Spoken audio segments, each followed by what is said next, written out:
Guys, I'm being harassed in my own home. मुझे मेरे ही घर में परेशान किया जा रहा है।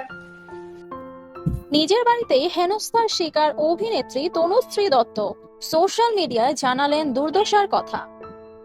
এক সময়ের বলিউড সেন্সেশন তনুশ্রী দত্ত অভিনয় থেকে বিরতি নিয়েছেন বহু বছর। তবে এর মাঝে মিটু বিতর্কে সরব হয়ে জনসম্মুখে এসেছিলেন অভিনেত্রী। এবার ফের একবার সোশ্যাল মিডিয়ায় নিজের জীবনের কঠিন পরিস্থিতি নিয়ে মুখ খুললেন তিনি। মঙ্গলবার একটি ভিডিও পোস্ট করেন তনুশ্রী দত্ত। সেখানেই তিনি জানান ঠিক কোন পরিস্থিতির মধ্যে দিয়ে যাচ্ছেন। এই দিন এই ভিডিওতে রীতিমতো হাউহাউ করে কেঁদে ভাসান অভিনেত্রী।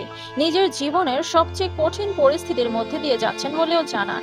অভিনেত্রী বলেন, আমাকে আমার নিজের বাড়িতেই হেনস্থার শিকার হতে হচ্ছে। দীর্ঘদিন ধরেই আমি এই সমস্যার সম্মুখীন হচ্ছি।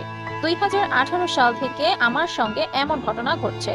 আমার সহ্যের বাঁধ ভেঙে যাচ্ছে। আমি ভীষণই অসুস্থ। পুলিশকে ফোন করেছি।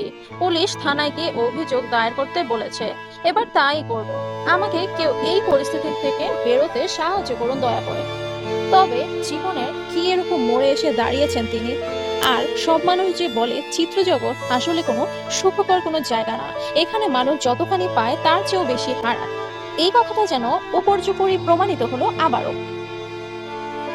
इतना परेशान किया गया है पिछले 4-5 सालों में कि मेरी तबीयत खराब हो गई है।